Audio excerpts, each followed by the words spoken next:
სალამი მოგესალმებით, ვაგრძელებთ ჯონ მაკარტურის ციგნის ქართულ ენაზე ატვირთვას, ეს არის ერთი სრულყოფილი ცხოვრება, უფალი იესოს სრული ისტორია. ჩვენ მეოთხე ნაწილზე გადავედით და ახლა განვიხილავთ 36-37 თავებს. პირველი არის იესო კურნავს კაპერნაუმის სინაგოგაში, გახსოვთ ეს მნიშვნელოვანი მომენტი და მეორე იგივე კაპერნაუმიდან რომ გამოდის სინაგოგიდან, უკვე სიმონის სახლში შედის და სიდედრს. სიმონის სიდედრს და სამივე მოციქული ამას აღწერს. უბრალოდ იოანემ რატო არის და თავი ეგ საინტერესოა, ხო? არ და ძალიან ახლოს იყვნენ ისინი ერთმანეთთან. ამ მოვლენას, ნახეთ, იონე არ გვეუბნება და სამივე მათე, მარკოსი და წარმოდიეთ მერვე თავში ვართ მათესთან და მარკოსთან ისევ პირველ თავში ტრიალებთ. რაც ვილაპარაკე კომპაქტურობაზე.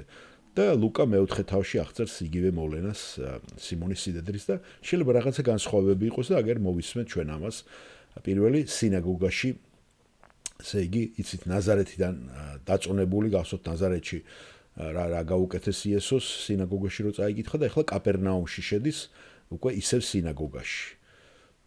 სადაც დასახლდა როგორც ნახეთ იესო ქრისტე და იქ მოუწოდა 4 ზღვასთან, გალილეის ზღვასთან და აქ აგრძელებს მის მსახურებას. პირველი მარკოზი იწყებს ამას. და 7 მუხლს უთმობს ამას. სხვათა შორის ეს არის პირველი სასწაული მარკოზის მიერ აღწერილი და ლუკას მიერ პირველი სასწაული აღწერილი, ესეც დავემახსოვროთ. როცა იოანემ აღწერა ორი სასწაული უკვე, გახსოვთ კანაში და დიდარი მოხელის განკურნება, ხო? ასე რომ ეს არის პირველი სასწაული მარკოზის და ლუკას მიერ აღწერილი.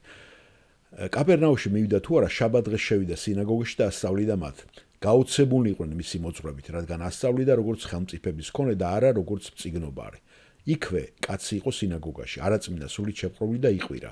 რა გინდა ჩვენგან იესო ნაზარეველო, ჩვენს დასაყუპავად მოხვედი? გიცნობ ვინც ახარ, ღვთისწმინდა. იესომ შერისხა იგი და უთხრა: გაჩუმდი და გადი მაგისგან.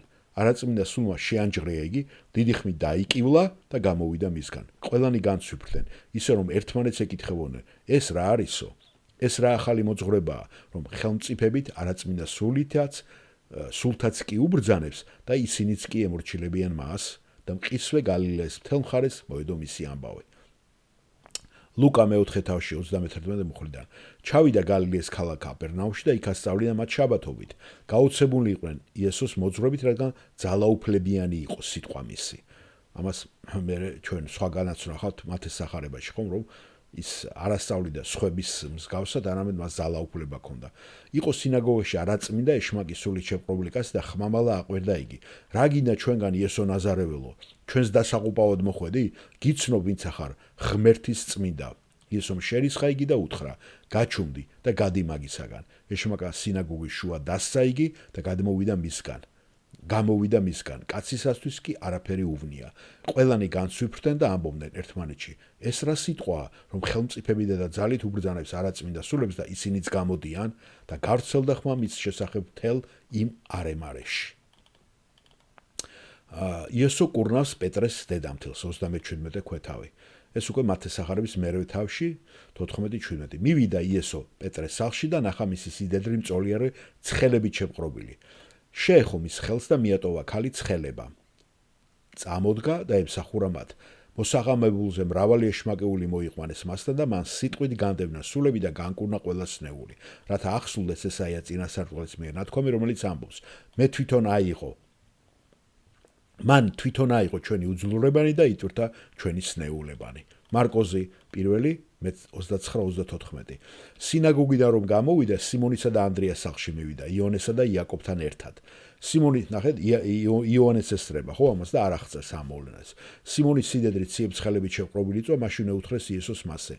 მივიდა, ხელი მოკიდა და ფეხზე წამოაყენა იგი. სიცხემ გაუარა და მოემსახურა მათ. საღამო ჟამს ზის ჩასვლისას მიუყვანეს მას ყველა, ვინც სნეული და ეშმაკეული იყო. მთელი ქალაქი შეიკრიბა კართან.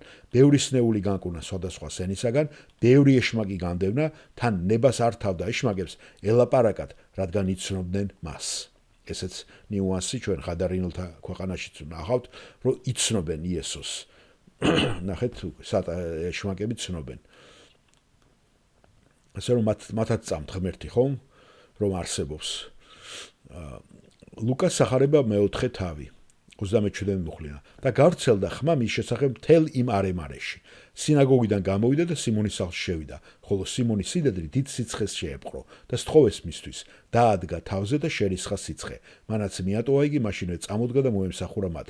მზის ჩასვლისას ყველამ, ვისაც ყავდა სხვადასხვა სენი დაავადებული, მასთან მიიყვანა. მან ყოველ მათგანს ხელები დაასხა და განკურნა. ბევრისგან ეშმაკებიც გამოდიოდნენ, ყვიროდენ და ამბობდნენ: შენ ხარ ქრისტე, ძე ღმერთისა. ის კი რისხავდა და უგრძალოდა ლაპარაკს, რადგან იცოდნენ მათ, რომ ქრისტეა იგი. ნახეთ, სამივე აღწერა ეს, რომ ეშმაკები ცნობენ, მაგრამ მარტო მათე ამბობს ესაია წინასწარმეტყველი. მე რამდენჯერ უკვე ესაია წინასწარმეტყველს ხედავთ. ჯერ ეხლა დავიწყეთ ჩვენ, ხო? შესავალი რა არის? ჯერ არაფერი არ 500 გვერდიანი წიგნი არის. და ნახეთ, ესაია რამდენჯერ იქნა მოხმობილი და ტყუილა არ ეწოდება მას მეხუთე სახარება.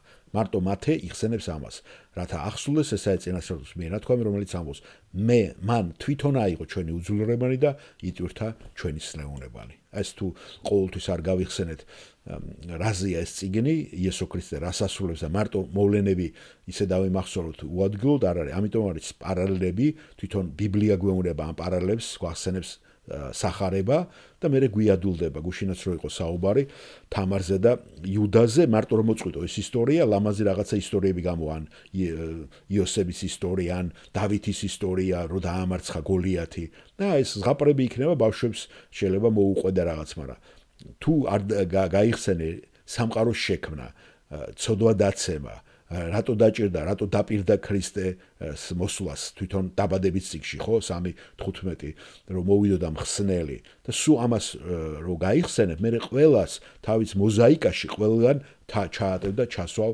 იმ ისტორიებს, რომელიც არის. გამომხსნელის ხსნელის შესახებ, რომ იესო ამბობს, ყველა ეს წიგნი მის შესახებ დაიწერა. და ამას ემსახურება ზუსტად ეს ჩვენი სიმფონიები და ამიტომ იმას აკეთა ჯონ მაკარტურმა ჩაწერა ესე ქრონოლოგიურად, რომ ქონოდეს ჩვენი ინსტრუმენტი, რათა კარგად გაგვიჯდეს იესო ქრისტეს ისტორია. იესო ქრისტეს პიროვნება. ამიტომაც აქცენტი მე ძალიან მომწონს ჯონ მაკარტურის, რომ პირველი აქცენტი სწავლებისა არის აი ეს სახარებები. და კარგად იესო ქრისტეს ისტორიის შესწავლა და შემდეგ უკვე დახმარება და პარალელები ყველა ძველი აღთქმისა. რა თქმა უნდა, დაბადების წიგნის 11 თავი და მერე მოყოლა, რომ უფრო არ გაგიადულდება და ტვინს აღარ აგირებენ ძველი აღთქმის გმირები ასეთ რაღაცებს რო ჩადიან ოდიოზურს მithumეტეს ჩვენი თვალთახედვიდან 21 საუკუნიდან ვერ ვალაგებთ ხო ჩვენ ბევრ რაღაცებს რაც შეიძლება წავიკითხოთ ძველი ადამიანებისთვის ეს არაფერი განსხვავებული არ იქნება ჩვენთვის თანამედროვე ადამიანებისთვის განსხვავებული ამიტომ ქრისტეს პიროვნებას რო გაიცნო მის დანიშნულებას რო მიხვდები მე მოძებნი იმ ისტორიებში რა არის და რატომ უნდა მოსულიყო ქრისტე იაკობის აბრაამის მიდან ჩვენ წავიკითხე კიდევაც ხო რომ ეს წინასწარმეტყველება იყო რომ აბრაამიდან უნდა გამოსულიყო მაგრამ ეს დანაპირები 60-ის ბაღში მოხდა სანამდე აბრაამი არც იყო ხო ასე რომ ღმერთი ირჩევს აბრაამის ებრაელებს და იქ მოყავს მხსნელი და იუდა ერთ-ერთი შტოარი იმაში სადაც ეს მოხდება იესოს განკაცება ხო და დავითის და იესესის და რუთის და ყველასი აბსოლუტურად ეგ ისტორიები სულ მხსნელის შესახებ არის ეს იყო ჩვენი 36 და 37 მუხლები მეოთხე ნაწილის. მადლობა მოსვენისათვის.